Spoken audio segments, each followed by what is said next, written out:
Well, hi everybody. Welcome to the Gypsy Moto Show. I'm Brett Wenzel. I'm Aaron Lally. I'm Chip Brock. We got a great show tonight. We're going to talk about a bunch of things. First off, we want to thank some of our sponsors.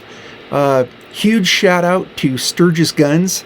I cannot tell you how many things they have done for us. Opened so many doors, and they're always there for us. Justin's going to also be our finish line flagger this year. He's committed to that, so that's going to be awesome. He's going to be a great guy for the job, so very cool. Huge shout out to Tammy and Justin. Thank you guys for all you do. Also want to have a huge shout out to AMA Pro, Gene Crouch.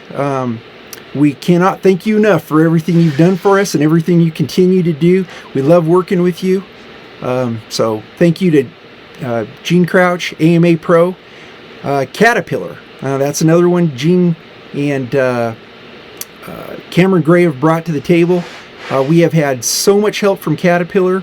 We want to, if you're doing any dirt work, if you're renting any equipment, or you're thinking about buying new equipment, make sure that you buy a Cat piece of equipment or rent some Cat equipment, because probably more than anybody in this area, they've stepped in and done things for motocross that we just haven't seen anybody else do. So huge shout out to Cat. We do have a new deal with Red Bull, and so we'll give you the details on that, but huge shout out to Red Bull. And for tonight, last but not least, for me, La Tigers. La Tigers is a sponsor that's been with us now for, I think, maybe 5 years, and every year they do a little bit more, and they're one of those solid sponsors that's always going to be there and say, what can we do to make things better for you? They actually, really do love the motorcycle world, and also the advice, many things like that. We can give them a call, and got a legal question about motorcycles, we'll give them a call, and they'll actually, jump in there and find out and give us their best advice on that. So huge shout out to La Tigers. How about you guys? Well, one thing I want to mention first, you brought up Caterpillar. I worked for Cat for a while, and I've been an engineer for 35 years, and done a ton of stuff. And I'll tell you, with the Cat products, and I'm no longer working for Cat, so I'm not paid to say this, but they really do build the best. Like, it's no compromise equipment. So it was a really great experience for me working there, just to see. I've worked with a lot of good companies, but Cat is definitely right there at the top for the way they engineer things, and they are an engineering company. So, but yeah, locally too. I've been lucky enough to work with a couple of sponsors, and I'd give a shout out to Rice, Honda, Suzuki, Triumph, everything they have, as well as MX Connection, because both of those outfits, they always know what's going on, and they promote what we're doing and keep people informed. And also, when they have sponsored us, it's always so easy and seamless. They're just happy to help, and really appreciate the community support that we get locally. So. Absolutely. Yep. These guys are always great. Yeah, one thing about Cat that I was impressed about, you, like Brett, you're a contractor, so you know how to run all that. That one day when we were doing all the work on the track and we had all that Cat equipment, and you said, I need you to go do this. And I said, well, I've never driven it. And right. You showed me how to do all of that within 5 minutes, and it drives itself. Right. I was so impressed with how good that equipment was. It is, like rock truck, that was the first time in a rock truck, you looked like a pro. Everything, having been in dirt work my whole life, Caterpillar is just that much better. You know what I mean? When you get in a piece of Cat equipment, the steel, everybody knows that's the best steel out there, but you can just feel the machine is that much more. It's like that much more of a grade ahead of just everybody else. They're kind of like a generation ahead of everybody, and it's can't enough. Anybody that is a dirt work guy, what we're talking about. Cat's the best, hands down. So. No compromise engineering. That's right. So, and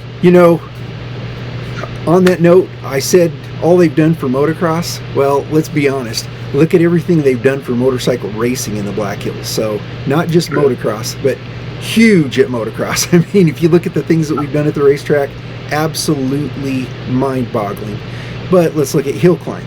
You know, the things that we've been able to do at the hill climb the last couple of years with CAT equipment, that's been huge. And then you look at the short track and then the Super TT.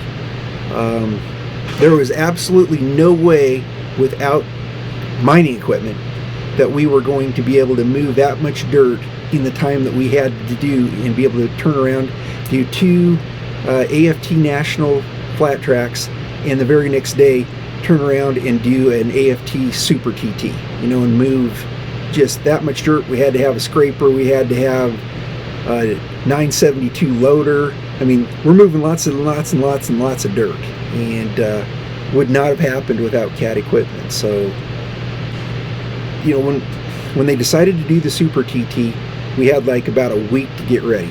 So we got all the parking lot ready, had Sackersons come in. That was so cool with Sackerson paving. They came in, saved the day, paved that all, like maybe, I don't know, maybe it was 3 or 4 days before the race was supposed to happen. And so it all came together, and I mean, it was a team effort between Caterpillar, AFT, AMA Pro, Sackersons, us, and just a whole lot of other people just really putting in the work to get it done. So yeah, anyway, so most of you probably know Tom Olson. Tom Olson was our flagger for many years. He was our head official. He was the Jack Pine Gypsy head referee. I think he was our head referee for, golly, it had to have been close to 30 years that he was the head referee. I remember, you know, when we first met Tom years and years ago, he always, you know, had the Abraham Lincoln beard, and he looked just like Abraham Lincoln. And, you know, everybody thought that he was a grumpy old guy because he had, you know, he wanted order, and he like ran a tight ship down there at the short track, and was like boom, boom, boom, got the races off. And as you got to meet, you know, got to know him more, he was like the greatest guy on earth. He was the farthest thing from being a mean old man. He was like one of the kindest guys that I've ever met, most caring guys, and most conscientious guys. And you know, he just knew how to run a tight ship and knew how to get those races off. And anyway, sadly, he passed away this week. His funeral is tomorrow. That'll be the 26th, 11 o'clock at Kincaid Funeral Home. And you know, arguably, I would say Tom is the most highly decorated flagman or track motorcycle racing official probably in South Dakota history. You know, I could be wrong about that, but I don't know. There's no one that's raced, you know, run more nationals in South Dakota, because the only nationals that we've really ever had are hill climb nationals and flat track nationals.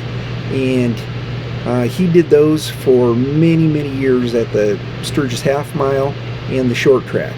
And one of the cool things that I always think about is he is actually the guy that gave like Nicky Hayden and all of his brothers their points to get their pro licenses, because we used to put on so many races during the rally. Their dad would bring them here during the rally when they were kids coming up, and they would run so many races they would be able to get their points. Ben Bostrom's another one, got his points here. Boy, there's a bunch of others, big names that I'm forgetting, and Tom was the guy at the time. And so that's back when all the true District 30 stuff was going on. He was all part of that. And you know, Tom was the guy that would, I can't tell you how many nights when I go back into the, you know, early 2000s and the 90s, that he would be there with me till the wee hours of the morning getting things ready, either at the short track or even at the motocross track, you know, back when we were first doing it. So super good guy, and he will definitely be, he's going to be missed, but he's definitely not going to be forgotten. So. You know, I met him, whenever I came into the club, and I don't know beans about short track, and but it was just, as part of that cast of characters, it's just a lot of fun to hang out with, Right. He always had his quad all set up a special way. Sure did. It worked for him, man. He would come up with these crazy inventions, and you'd be looking at it, and I remember people like getting mad or making fun of it, and then, he was another one kind of like Jim Paisley, where they basically look at the problem and come up with the simplest answer to that problem and use the junk that's around them to make something that works perfectly, and just those kind of people that, when it comes down to it, they're kind of geniuses. So he was one of them. You didn't know if he was hauling it to the trash or that was part of the equipment. Yeah, he hauled in. You go to the top of the hill climb area up there, man, our bone pile is full of treasures he brought from either out at R&N Recycling or something he got from the state highway department or something. But, he always had a plan for something down the road. Yeah. What a good guy. What a good guy. Yeah, kind of along those same lines, sympathies to the Rice family. So Don passed away, and, Rice has been, good friends to the club, and, and also to me and us, and Wade and Garrett too, just really good dudes. And, last I talked to Don, it's been maybe 5 years ago now, but I ended up talking to him for an hour because, he's from that generation just ahead of us. And it's such a great storyteller, and just it had such a full life as an individual. And of course, he loved talking about racing. And I know a fair number of guys that Tom Haight, from one of his competitors. I knew him really well. And so it's good to hear those stories. I'm in Canterbury too. He's younger, but still just hearing the stories about that generation of riders was a lot of fun. And Don was certainly all in, and clearly he was a fast guy. So it's fun to hear that, but also just like everything Rice has done for motorcycle racing in the whole state, really. And I think, I was East River when he was deep into it, like all the sponsorship, but I think he, and Brett, you probably knew more of the details, but I think he was, like you were saying, like probably the only guy that was really straight up sponsoring guys to the level he was. Yeah, the only people that you can really say that we know about, once in a while you hear something, would be maybe Pappy Hoyle. But Don Rice, I don't think anybody sponsored more teams. Not just people, but as far as teams back in the day. You listen to some of the lore from the flat track world and the early motocross world. They were straight up sponsorship deals that you get the bike for the season, you take care of the bike, and you bring it back at the end of the year.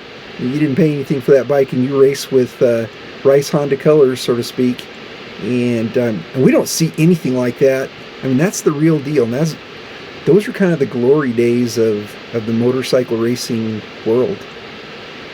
Yeah, and I was kind of always on the fringes of that. I was never quite sure what Billy's deal was, but I knew it was good, and he had a lot of bikes, but that's probably part of that. And then I was more or less racing with out of Interlakes and Madison, and they, at that time, they weren't doing stuff like that. We were getting really good deals through Cal. The only thing I think later Interlakes did something with the National Supercross, but that was with Michael, Steve's son. Right. I think that was a really high level sponsorship, but it was quite a bit different than what Don was doing over here. Not knowing all the details of either one, but just kind of what you hear. But definitely, I'd say those two guys were at the top of the heap in terms of what they were throwing into the sport. And I don't know, and I do know, like Rice was a big part of the sport for, they still are, but definitely like back in the 80s, like that, it was the real deal, you know. Totally. You know, we were always a little jealous of Billy. yeah, Bill, if you're listening, it'd be kind of cool to throw in a comment there to like tell us if we're going down the right track. You know, what we should do is get with Bill, have him on here and ask that question, just hear what that was like. Yeah. You know, He would have the details. he would have the details, and that's kind of like one of the glory days of South Dakota motocross. I mean, that's going back to where it all began, kind of thing. It'd be kind of fun to hear the nitty gritty truth and what it was like and how that all worked. So, yeah, it was glory days. Don't let anybody tell you wrong. that's right. That's for sure. Yeah, well, we're gonna miss them both.